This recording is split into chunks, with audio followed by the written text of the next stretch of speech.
You wonder sometimes, Shontaye, and you probably see it from time to time, you probably wonder, nice guy, how in the world did they get to be the manager?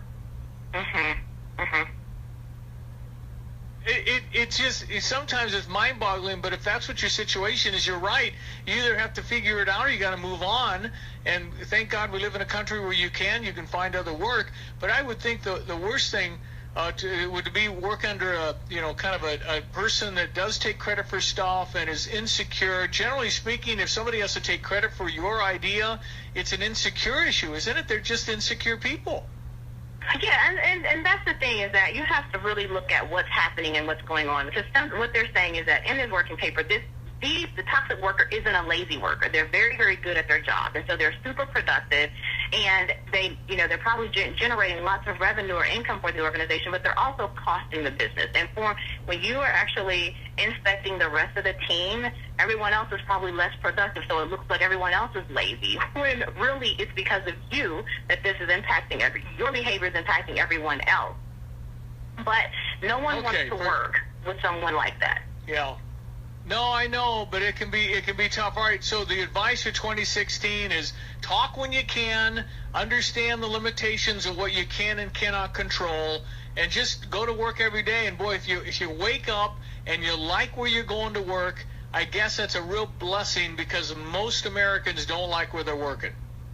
Yeah, that's definitely the case. If you love where you are, and you like what you're doing, and you like the organization, then stick it out. And maybe that individual that's really maybe that toxic worker will leave before you do.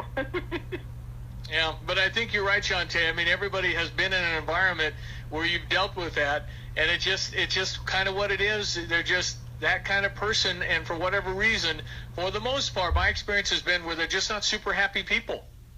Yeah, and you're gonna if you make the decision to leave the company, you're probably gonna run into someone else in another organization that's just like that or has a similar personality. So you have to make a decision: do I want to make another change, or do I just want to stick it out? Because chances are, like you said, this person is probably just unhappy, and at the end of the day, everyone's not going to be happy.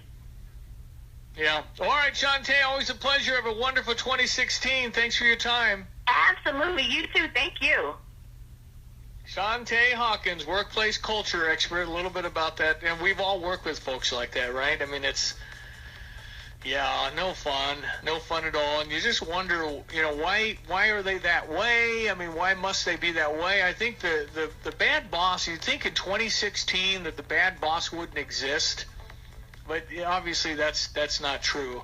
The most effective bosses, I think, allow their employees to make decisions, allow them to have some space, some room to get it done, making sure everybody kind of knows what the goals are, right? But you want to enjoy where you spend most of your life, and that's at work. You really do. You're spending probably, 6-8 hours a night sleeping. You get 24 in a day. You're probably doing 8 or 10 working. So now you're down to 6-8 hours of actual waking time with somebody else. And hopefully, if you've got family, you're spending a lot of time with that. It's just a busy life, and hopefully you like where you're going, punching the clock. It's dreadful, and I've been in a job before where it's just not been any fun. And it's what Jay Leno said once when he was washing dishes.